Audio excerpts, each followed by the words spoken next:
नमस्कार साथियों, स्वागत है आपका हमारे यूट्यूब चैनल में। और हम देख रहे हैं जो नीट जेआरएफ के पाठ्यक्रम में इकाई 9 निबंध है वह हम देख रहे हैं। और उसमें हम देख रहे हैं मजदूरी और प्रेम, सरदार पूर्ण सिंह का निबंध देख रहे हैं। इसने इस निबंध का कल एक वीडियो हमने देखा था और इसमें मजदूरी और कला ये हम देख रहे थे। इसमें भी एक परिच्छेद हुआ था और यहाँ से आगे का परिच्छेद आप भी देखेंगे। तो ऐसे ही लाइन टू लाइन पंक्ति दर पंक्ति अध्ययन करने के लिए हमारे चैनल को सब्सक्राइब कीजिए, लाइक कीजिए और शेयर करना मत भूलिए। निकम में रहकर मनुष्य की चिंतन शक्ति थक गई है। यानी निकम में बिना काम के रहकर मनुष्य की जो चिंतन करने की शक्ति है वह थक गई है, विनाश हो चुकी है।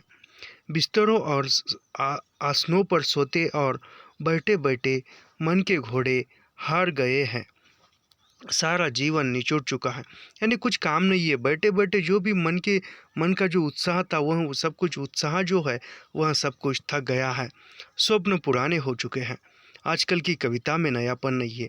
यानी सपन जो जो भी स्वप्न थे वह स्वप्न भी हमारे पुराने हो चुके हैं। नया स्वप्न भी हम नहीं देखते और आजकल की कविता जो है वह नयापन नहीं है, वह पुराना ही पन है।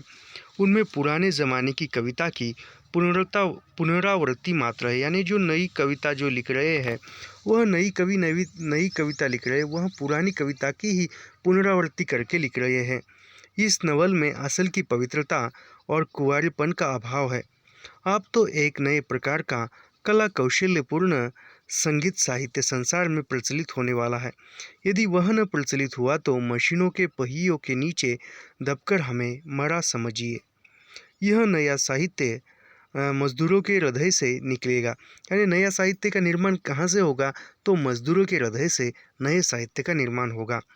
उन मजदूरों के कंठ से यह नई कविता निकलेगी जो अपना जीवन आनंद के साथ खेत की मेड़ों का, कपड़े के तागों का, जूते के ढाकों का, टांगों का, लकड़ी के रंगों का, पत्थर की नसों का भेदभाव दूर करेंगे।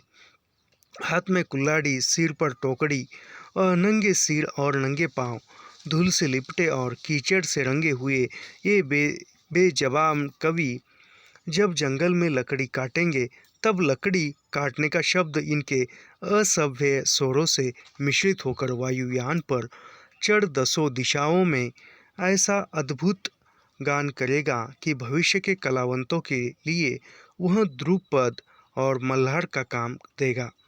चरखा काटने वाली स्त्रियों के गीत संसार के सभी देशों के कौमी गीत होंगे। मजदूरों की मजदूरी ही यथार्थ पूजा होगी। यानी मजदूरों की मजदूरी, जो मजदूर है उसकी पूजा क्या है? उसकी मजदूरी ही उसकी पूजा है, पूजा अर्चा आराधना है। कला रूपी धर्म की तभी वृद्धि होगी, तभी नए कवि पैदा होंगे, तभी नए औलादियों का उद्भव होगा। परंतु ये सब के सब मजदूरी के दूध से पलेंगे। धर्म, योग, शुद्धिकरण, सभ्यता और कविता आदि के फूल इन्हीं मजदूर ऋषियों के अध्ययन में प्रफुल्लित होंगे। और यहाँ से जो है दूसरा पॉइंट इस निबंध का प्रारंभ होता है वह है मजदूरी और फकीरी। यानी मजदूरी और फकीरी क्या है ये हम देखते हैं। मजदूरी और फकीरी का महत्व थोड़ा नहीं। मजदूरी और फकीरी मनुष्य के विकास के लिए परमा आवश्यक है। यानी मजदूरी और फकीरी यह मनुष्य के विकास के लिए परमा आवश्यक है। यानी जो परम आवश्यक होता है वह क्या है? मजदूरी और फकीरी यह जो है मनुष्य के विकास के लिए आवश्यक है। फकीरी का उच्च भाव शिथिल हो जाता है, फकीरी भी अपने आसन से गिर जाती है। यानी फकीरी का जो भाव है वह उच्च होकर फिर शिथिल हो जाता है और फिर फकीरी भी अपने आसन से गिर जाती है। यानी फकीरी का भी अस्तित्व मिट जाता है। बुद्धि बासी पड़ जाती है। बासी चीज़ें अच्छी नहीं होती। यानी जो भी बुद्धि है, विचार करने की जो बौद्धिकता है वह बौद्धिकता भी बासी हो जाती है और बासी चीज़ें जो है किसी काम की नहीं होती है। कितने ही उम्र भर बासी बुद्धि और बासी फकीरी में मग्न रहते हैं, परंतु इस तरह मग्न होना कि किसी काम का, हवा चल रही है, जल बह रहा है, बादल बरस रहा है, पक्षी नहा रहे हैं, फूल खिल रहे हैं, घास नई, पेड़ नए पत्ते, नए पत्ते, नए मनुष्य की बुद्धि और फकीरी ही बासी। यानी जो कुछ भी परिवर्तन होने वाला है वह सब कुछ बासा ही परिवर्तन है। यानी सब कुछ जो पुराना ही परिवर्तन है, नया कुछ नहीं है। ऐसा दृश्य तभी तक रहता है जब तक बिस्तर पर पड़े पड़े मनुष्य प्रभात का आलस्य सुख मानता तो पता लगे कि प्रभात समय जागना बुद्धि और अंतकरण को तरोताजा करना है। यानी सुबह के समय जागना यानी क्या है? सुबह के समय जल्दी जागना है, मतलब प्रभात समय यानी सुबह के समय जल्दी जागना यानी बुद्धि और अंतकरण का करण को तरोताजा करने का एक साधन है। और बिस्तर पर पड़े रहना उन्हें बासी कर देना, यानी ये समझो किसी की नींद खुल सुबह जल्दी किसी की नींद खुल जाती है और नींद खुल जाने पर भी वह झट से बिस्तर को छोड़कर बाहर नहीं आता, वही बिस्तर पर पड़े पड़े मोबाइल निहारता रहता है या ऐसे ही आंखें बंद करके पड़ा रहता है, मानो वो खुद की बुद्धि को बासी कर रहा है। निकम्मे बैठे हुए चिंतन करते रहना अथवा बिना काम किए शुद्ध विचार का दावा करना, यानी बिना कुछ किए शुद्ध विचार का दावा करना या बिना कुछ काम किए भी कर्म किए ही अच्छी सफलता मिलने का दावा करना, मानो सोते सोते खराटे मारना है। जब तक जीवन के अरण्य में पादरी मौलवी पंडित और साधु सन्यासी हल कुदाल और खुरपा लेकर मजदूरी न करेंगे, तब तक उनका आलस्य जाने का नहीं, तब तक उनका मन और उनकी बुद्धि अनंत काल बीत जाने तक मलिन मानसिक जुआ खेलती ही रहेगी। यानी कहा जाए तो जब तक यहाँ के जो पादरी है, मौलवी है, पंडित है, साधु है, सन्यासी है, यह उसका जो भी पादरियों का काम छोड़कर, मौलवियों का काम छोड़कर, पंडितों का काम, साधुओं का काम, यह सब कुछ छोड़कर यह भी मजदूरी में जब तक नहीं लग जाते तब तक वह आलस से नहीं जा सकता। अनंत काल बीत जाने तक मलिन मानसिक और उनका खुदा भी बासी हो गया, यानी अनंत काल से वही पुस्तकें, वही पोथी पुराण पढ़ते आ रहे, तो उनका खुदा, उनका ईश्वर जो है वह भी बासी बासी हो गया है। इसमें संदेह नहीं कि इस साल के गुलाब के फूल भी वैसे ही है जैसे पिछले साल के थे, यानी इस साल के जो गुलाब के फूल खिले वह भी पिछले साल के गुलाबों की तरह ही खिले हैं, यानी वह गुलाब भी बासी है। परंतु इस साल वाले ताजे हैं, इनकी लाली नहीं है, इनकी सुगंध भी इन्हीं की अपनी है। यानी जो पिछले साल की तरह ही इस साल के गुलाब है, परंतु यह जो गुलाब है ताजे है, पिछले साल के गुलाबों से ताजे है, इनकी अपना खुद का रंग है, लाल रंग, और इनकी जो सुगंध है यह अपना खुद का रंग है। जीवन के नियम यही पलटते हैं, वे सदा एक ही से रहते हैं, परंतु मजदूरी करने से मनुष्य को नया और ताज़ा खुदा नजर आने लगता है। यानी जीवन का भी दस्तूर यही है, यदि कोई मजदूरी करता है, कर्म करते रहता है, तो उसको एक ताज़ा और नया नया ईश्वर दिख नए ईश्वर की ओर देखने की नज़र निर्माण होती है। गेहूँ वस्त्रों की पूजा क्यों करते हो? गिलजे की घंटा क्यों सुनते हो? रविवार क्यों मानते हो? 5 वक्त नमाज क्यों पढ़ते हो? त्रिकाल संध्या क्यों करते हो? मजदूर के अनाथ नयन, अनाथ आत्मा और अनाश्रित जीवन की बोली सीखो, फिर देखोगी कि तुम्हारा यही साधारण जीवन ईश्वरीय भजन हो गया है। यानी कहा जाए तो जो गेहूँ गेरुए वस्त्रों की पूजा क्यों करते हो, यानी जो सन्यासी जो गेरुए वस्त्र पहनते हैं और अपना जो भी कर्म है, जो भी कार्य है वह करते, वह वस्त्र, गेरुए वस्त्र पहनने की क्या आवश्यकता है? जो गिरजे का घंटा क्यों सुनते हो? रविवार को क्यों मानते हो? जैसे कि चर्च में जाने वाले लोग जो है वह रविवार को पवित्र मानते हैं और रविवार को ही चर्च में जाते हैं। 5 वक्त नमाज क्यों पढ़ते हो, यानी 5 वक्त नमाज दिन में क्यों पढ़ते हो? त्रिकाल संध्या क्यों करते हो? मजदूर के अनाथ नयन, अनाथ आत्मा और अनाश्रित जीवन की बोली सीखो। यानी आपको सच में ईश्वर को प्राप्त करना है तो आप मजदूरी करो, मजदूर के अनाथ नयन, अनाथ आत्मा, अनाश्रित जीवन को की बोली सीखो, फिर देखोगे तुम्हारा यही साधारण जीवन ईश्वरीय भजन हो गएगा। यानी जब तक तुम पूजा अर्चा, जो भी भक्ति भाव है, प्रार्थना है, तब तुम यह सब कुछ छोड़कर तुम मजदूरी करने लग जाओगे, यही जो साधारण जीवन है, मजदूरी करने का जो साधारण जीवन है, असाधारण जीवन, यही आपका ईश्वरीय भजन होगा सच्ची तरह से। मजदूरी तो मनुष्य के समष्टि रूप परिणाम है, आत्मा रूपी धातु के गढ़े हुए सिक्के का नकदी बयान है। यानी मजदूरी क्या है? मजदूरी तो मनुष्य के समष्टि रूप का, यानी मजदूरी मनुष्य के पूर्ण रूप का परिणाम है और आमा रूपी धातु के गढ़े हुए सिक्के का नकदी बयान है, जो मनुष्य की आत्माओं को खरीदने के वास्ते दिया जाता है। सच्ची मित्रता ही तो सेवा है, यानी सच्ची मित्रता ही सेवा है, सच्ची मजदूरी सेवा है और सच्ची मित्रता भी सेवा है। उससे मनुष्य के हृदय पर सच्चा राज्य हो सकता है। यानी सच्ची मित्रता से मनुष्य के हृदय पर सच्चा राज्य हो सकता है।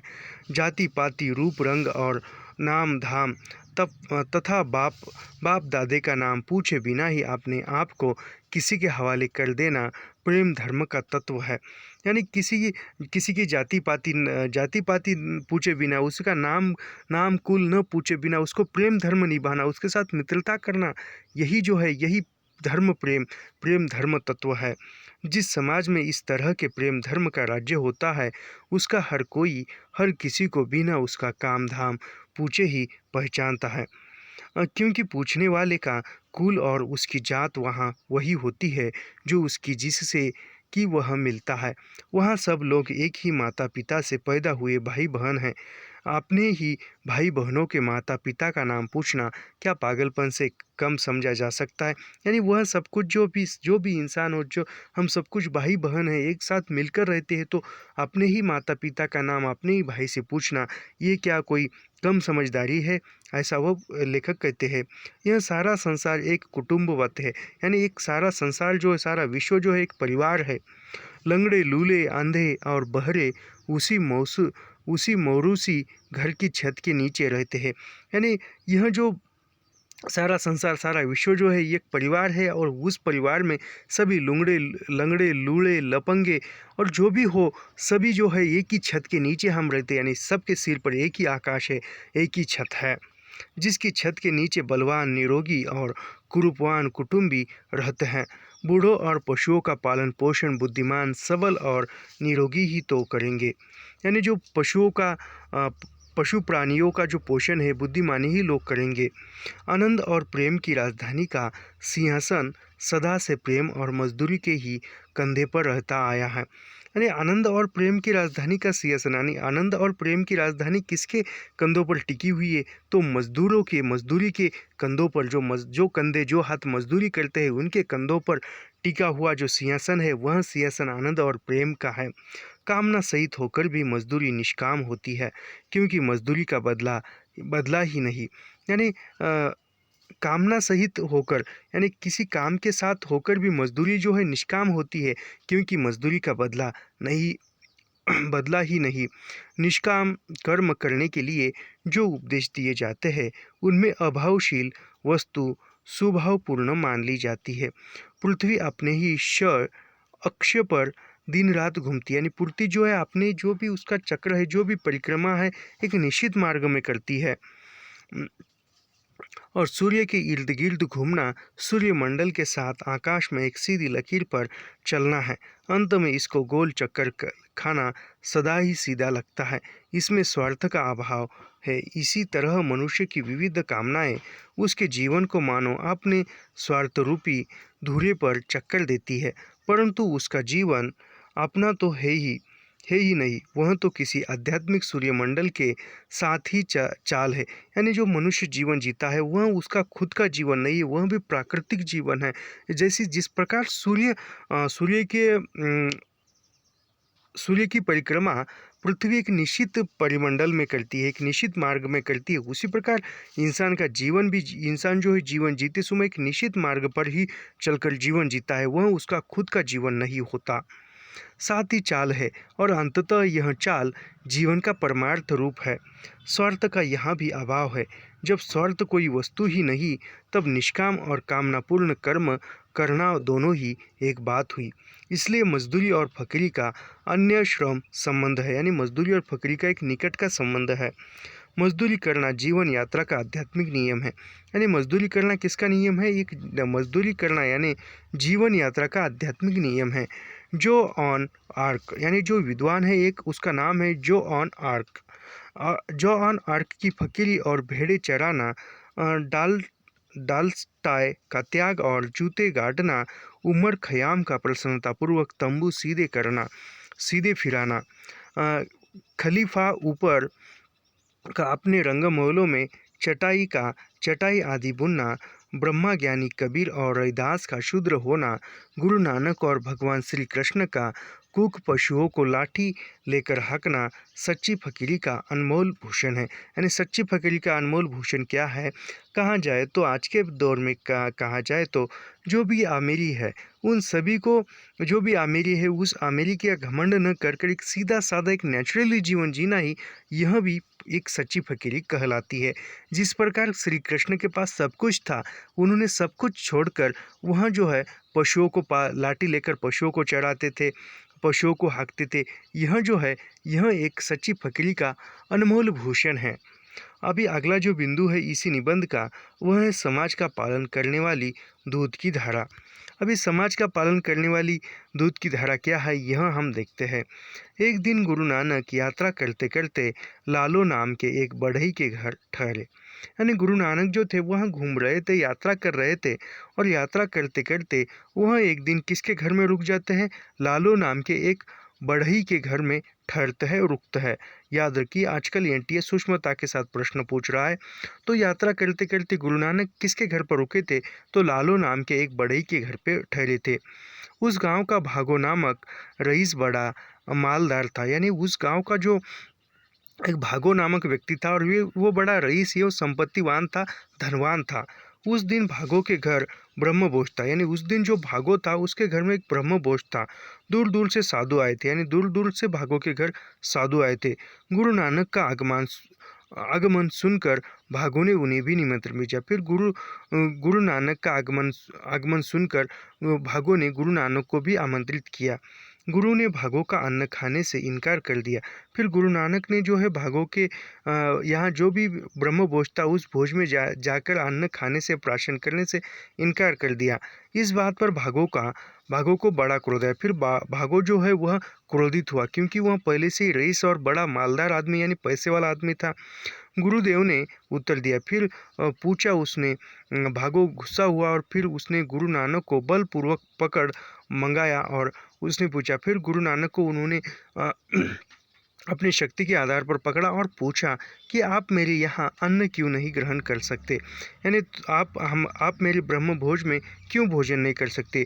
गुरुदेव ने उत्तर दिया। फिर गुरुदेव ने कहा, यानी गुरु नानक ने कहा, भागो अपने घर का हलवा पूरी ले आओ तो हम इसका कारण बतला देंगे।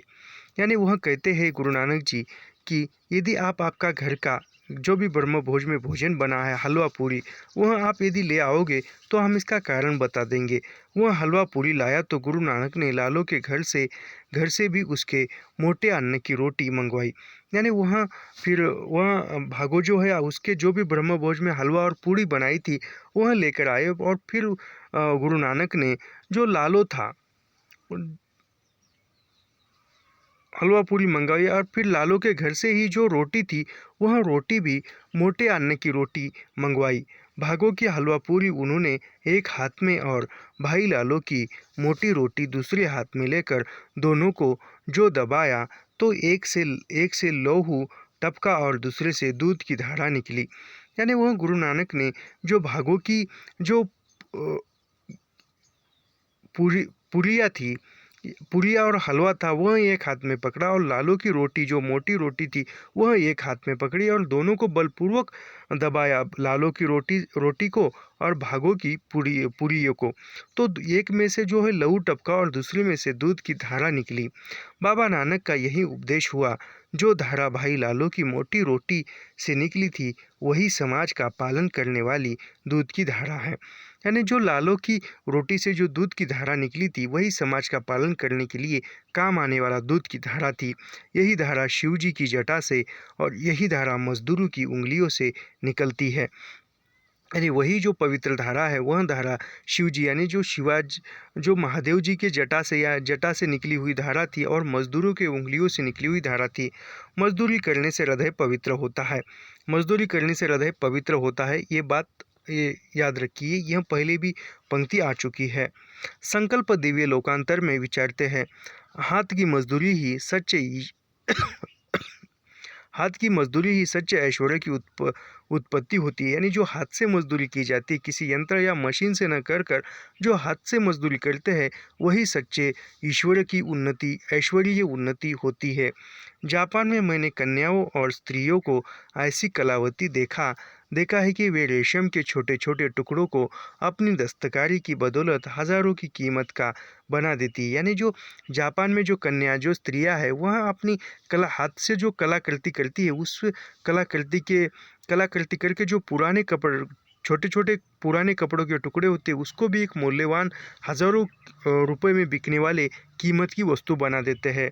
जापान में नाना प्रकार के प्राकृतिक पदार्थों और दृश्य को अपनी सुई से कपड़े के ऊपर अंकित कर देती है। यानी जो भी हस्तकला है, वह हस्तकला पुराने कपड़ों पर कर कर उन पुराने कपड़ों को वह कीमतवान बना देती है जापान की कन्याएं स्त्रियां। जापान निवासी कागज, लकड़ी और पत्थर की बड़ी अच्छी मूर्तियां बनाते हैं। जापान के निवासी जो है वह जापान के निवासी, यानी जापान में जो रहने वाले निवासी है, वह कागज, लकड़ी और पत्थर की बड़ी अच्छी मूर्तियां बनाते हैं। करोड़ों रुपए के हाथ के बने हुए जापानी खिलौने विदेशों में बिकते हैं।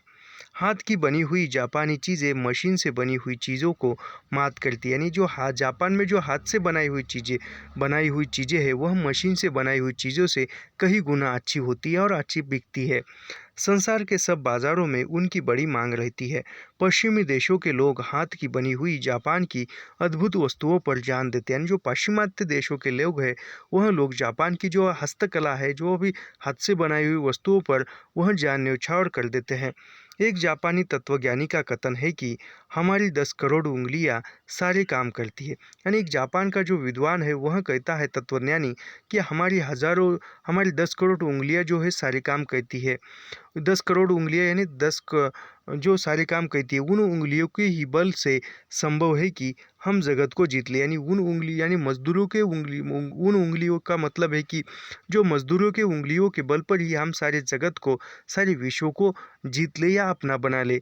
जब तक धन और ऐश्वर्य की जन्मदात्री हाथ की कारीगरी की उन्नति नहीं होती, तब तक वर्ष ही क्या, किसी भी देश या जाति की दरिद्रता दूर नहीं हो सकती। यानी जब तक हाथ से लोग मजदूरी नहीं करना सीख जाएंगे, जब तक पूरे देश के नागरिक मिलकर मजदूरी नहीं कर सकते, तब तक किसी देश का विकास नहीं हो सकता। इसी प्रकार जब तक भारत के लोग जो है पूरी कारीगरी सीखकर, कारीगरी की उन्नति जानकर, जब वो पूरे भारत के हाथ जो है काम करने लगेंगे, तब भारतवर्ष की उन्नति हो सकती है।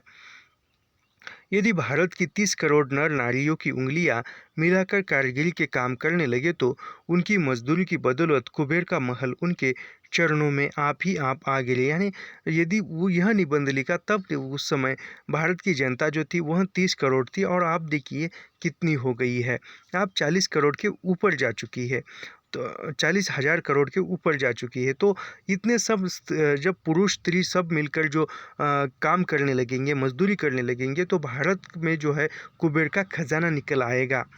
अन्न पैदा करना तथा हाथ की कारीगरी और मेहनत से जड़ पदार्थों को चैतन्य चिन्ह से सुसज्जित करना, क्षुद्र पदार्थों को अमूल्य पदार्थों में बदल देना इत्यादि कौशल्य ब्रह्म रूप होकर धन और ऐश्वर्य की दृष्टि करते हैं। यानी जो पुरातन वस्तु है उसका पुनर्जीवित करना, उसका पुनरुत्थान करना और फिर बेचना, यह ऐश्वर्य की दृष्टि है। कविता, फकीरी और साधु के ये दिव्य कला कौशल्य जीते जागते और हिलते डुलते प्रतिरूप है। यानी किसके? यह कविता, फकीरी और साधुता के ये दिव्य कला कौशल्य जीते जागते और हिलते डुलते प्रतिरूप है। इनकी कृपा से मनुष्य जाति का कल्याण होता है। ये उस देश में भी कभी निवासी नहीं करते जहाँ मजदूरी का सत्कार नहीं होता। यानी कहाँ जाए तो कला कौशल्य, फकीरी, कविता, फकीरी और साधुता, दिव्य कला कौशल्य, यह जो है किस देश में रहते हैं? जहाँ मजदूर के मजदूरी का सम्मान होता है, सत्कार होता है, वहाँ पर भी फकीरी रहती है, साधुता रहती है, कविता रहती है और दिव्य कला कौशल्य रहता है। जहाँ शूद्र की पूजा नहीं होती, यानी जहाँ पर शूद्र की पूजा नहीं होती, वहाँ काम करने वालों से प्रेम रखने और उनकी आत्मा का सत्कार करने से साधारण मजदूरी सुंदरता का अनुभव करने वाला कला कौशल्य अर्थात कारीगर का रूप हो जाती है। इस देश में जब मजदूरी का आदर होता था, तब इसी आकाश के नीचे बैठे हुए मजदूरों के हाथों ने भगवान बुद्ध के निर्वाण सुख को पत्थर पर इस तरह जड़ा था कि इतना काल बीत जाने पर पत्थर की मूर्ति के दर्शन से ऐसी शांति प्राप्ति होती है जैसे कि स्वयं भगवान बुद्ध के दर्शन से होती है। यानी इस देश के कलाकारों ने या मूर्तिकारों ने ऐसी पत्थर से मूर्ति बनाई है कि वह मजदूरों ने कि पत्थर की मूर्ति आज भी लगता है मानो भगवान बुद्ध की मूर्ति देखकर मन को एक शांति एवं एक शांति के दर्शन या गौतम बुद्ध के वास्तविक दर्शन हो जाते हैं। मुंह, हाथ, पांव इत्यादि का गढ़ देना साधारण मजदूरी, परंतु मन के गुप्त भावों और अंतःकरण की कोमलता तथा जीवन की सभ्यता को प्रत्यक्ष प्रकट कर देना प्रेम मजदूरी है। यानी यहाँ पर मुंह हाथ, किसी मूर्ति को मुंह हाथ बनाना या जो भी उसका चेहरा है वह सब कुछ कलाकार मूर्ति को देता है, यह एक साधारण मजदूरी हुई है। लेकिन उन मूर्ति के अंदर मन के भाव, मन के गुप्त भावों का संचार करना, मन के भावों को उस मूर्ति में डालना, यह क्या है? यह जो है, यह एक प्रेम मजदूरी है। शिव जी के तांडव नृत्य को और पार्वती जी के मुख की शोभा को पत्थरों की सहायता से वर्णन करना, जड़ जड़ को चैतन्य बना देना। यानी जो शिव जी की मूर्ति है, महादेव जी की मूर्ति है, और वह मूर्ति तांडव करती हुई मूर्ति है, तांडव नृत्य की मूर्ति है। और पार्वती जो महादेव की पत्नी थी, वह मुख की शोभा को पत्थरों की सहायता से वर्णन करना, जड़ को चैतन्य बना देना, यानी मूर्ति के माध्यम से दिखाना। शिव जी जो है तांडव कर रहे हैं, पार्वती की मूर्ति है कि वह मुख पर शोभा का ऐसे पत्थर रूप में वह बनाई हुई मूर्ति है। इस देश में कारागिरी का बहुत दिनों से अभाव है। यानी इस हमारे भारत देश में जो कारागिरी है, उस कारागिरी का अभाव है। महमूद ने जो सोमनाथ के मंदिर में प्रतिष्ठित मूर्तियां तोड़ी थी, यानी महमूद यानी क्या, जो मोहम्मद गजनी था, उसने सोमनाथ के मंदिर तोड़ा था और उस वहाँ पर लगी हुई मूर्तियां भी तोड़ी थी। उससे उसकी कुछ भी वीरता सिद्ध नहीं होती। यानी जो मोहम्मद गजनी ने हमारे भारत पर आक्रमण किया और आक्रमण करने के बाद उन्होंने बहुत सारे मंदिरों को गिराया, मूर्तियां तोड़ी, उसमें से एक सोमनाथ मंदिर था और वो सोमनाथ मंदिर की मूर्तियां तोड़ी। लेकिन वह मूर्तियां तोड़ने से मोहम्मद गजनी की जो था एक बहुत वीरता जो थी वह सिद्ध नहीं हो पाई। किसी मंदिर की मूर्ति तोड़ना या किसी मंदिर को गिराना, यह कोई वीरता दिखाने का लक्षण नहीं है। उन मूर्तियों को तो हर कोई तोड़ सकता था, यानी उन मूर्तियों को तो हर कोई दुर्बल भी तोड़ सकता है। किसी राजा या बादशाह को तोड़ने की आवश्यकता नहीं थी। उनकी वीरता की प्रशंसा तब होती जब वह यूनान की प्रेम मजदूरी अर्थात वहाँ वालों के हाथ की अद्वितीय कारीगरी प्रकट करने वाली मूर्तियाँ तोड़ने का साहस कर सकता था। यानी वह जापान की या अन्य देशों की जो भी हाथ से बनाई हुई कलाकृति है, मूर्तियाँ है, वह यदि तोड़ता था तो उसकी वीरता जो थी साबित होती थी। वहाँ की मूर्तियाँ तो बोल रही है, वे जीती जागती है। यानी वहाँ जो जापान की मूर्तियाँ हो या अन्य कौन से भी देश की जो मूर्तियाँ है, वह मूर्तियाँ साक्षात बोल रही है, ऐसा लगता है। वे जीती जागती, यानी वहाँ की मूर्तियाँ जो है जीती जागती है, मुर्दा नहीं है, निर्जीव नहीं है, जीवित है।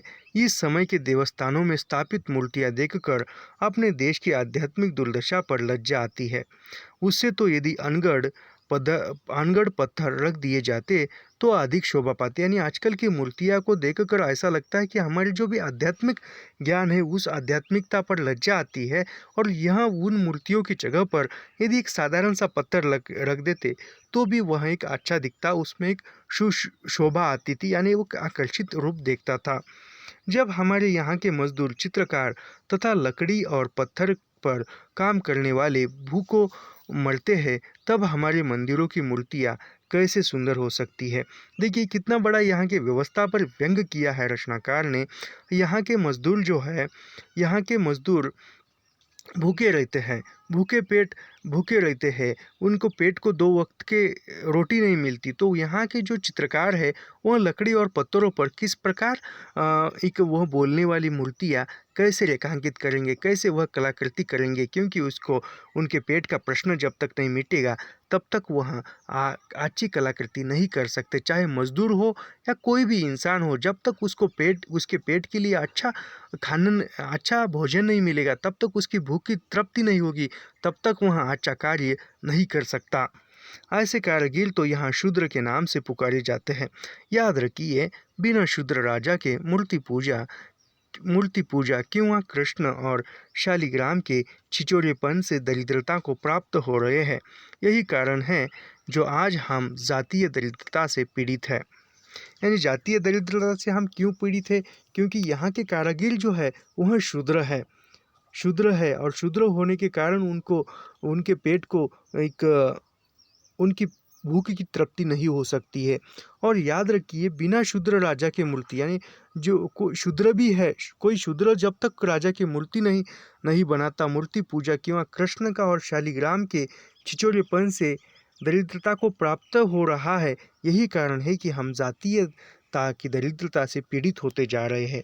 अभी अगला जो पॉइंट है वह पॉइंट है यहाँ पर पश्चिमी सभ्यता का एक नया आदर्श, यानी जो पाश्चिमात्य जो संस्कृति है या पाश्चिमात्य जो सभ्यता है उसका एक नया आदर्श हमारे सामने क्या है, यह सरदार पूर्ण सिंह किस प्रकार बताते हैं, यह भी ये इस पॉइंट में देखते हैं। पश्चिमी सभ्यता मुख मोड़ रही है, यानी पश्चिमी सभ्यता जो है आजकल दिनों दिन ढलती जा रही है। यानी पश्चिमी सभ्यता मुख मोड़ रही है, पाश्चिमात्य संस्कृतियों का हमने अनुकरण किया था वह अब छूटती हुई जा रही है। वह एक नया आदर्श देख रही है, यानी जो पाश्चिमात्य संस्कृति यहाँ से अब मुख मोड़ रही है, पीछे जा रही है और एक नया आदर्श ले रही है, एक नया रूप धारण कर रही है। अब उसकी चाल चलने लगी है, यानी अब जो पाश्चिमात्य संस्कृति की जो चाल है, सभ्यता की चाल, वह चलने लगी है। कल वह कलों की पूजा को छोड़कर मनुष्य की पूजा को अपना आदर्श बना रही है, यानी वह कला की पूजा को छोड़कर मनुष्य की पूजा को आदर्श बना रही है। कौन? पश्चिमी सभ्यता या पश्चिमी संस्कृति। इस आदर्श के दर्शाने वाले देवता रस्किन और टॉल्स्टॉय आदि है। पाश्चात्य देशों में नया प्रभात होने वाला है, यानी पाश्चात्य देशों में एक नया प्रभात होने वाला है और हमारे देश में देखिए, वहाँ के गंभीर विचार वाले लोग इस प्रभात का स्वागत करने के लिए उठ खड़े हुए हैं। प्रभात होने के पूर्व ही उसका अनुभव कर लेने वाले पक्षियों की तरह इन महात्माओं को इन नए प्रभात का पूर्व ज्ञान हुआ है। और हो क्यों न, इंजनों के पहिए के नीचे दबकर वहाँ वालों के भाई बहन नहीं उसकी सारी जाति पीस गई। यानी जो पाश्चिमात्यों में जो काम मजदूर कर रहे थे, इंसान कर रहे थे, उसकी जगह पर जो है इंजन आ गया है, मशीन आ गई है। साधारण लोग मर रहे हैं, मजदूरों के हाथ पांव फट रहे, यानी उन जो मजदूरों की जगह पर मशीन आई है, एक इंजन आई है, तो वह मजदूरी का काम वह कर रहे, इसलिए वो अब उनके हाथों को काम नहीं है। जीने मरने का प्रश्न उन मजदूरों के सामने खड़ा हो गया है। लहू चल रहा है, सर्दी से ठिठुर रहे हैं। एक तरफ दरिद्रता का अखंड राज्य है, दूसरी तरफ अमीरी का चरम दृश्य, यानी एक तरफ गरीबी का, एक तरफ दरिद्रता का अखंड राज्य है। जहाँ तक देखो वहाँ तक दरिद्रता, गरीब ही गरीब दिखाई दे रहे हैं। और एक तरफ देखिए तो अमीरी की जो चरम स्थिति है वह आकाश को छू रही है। परंतु अमीरी भी मानसिक दुखों से विमर्दित है, यानी अमीरी है, लेकिन अमीरी क्या है? मानसिक दुखों से भरी हुई है। मशीनें बनाई तो गई थी मनुष्यों का पेट भरने के लिए, यानी मशीनें किस लिए बनाई थी? मनुष्यों का पेट भरने के लिए, मजदूरों को सुख देने के लिए, यानी मजदूरों को सुख देने के लिए बनाई थी मशीनें।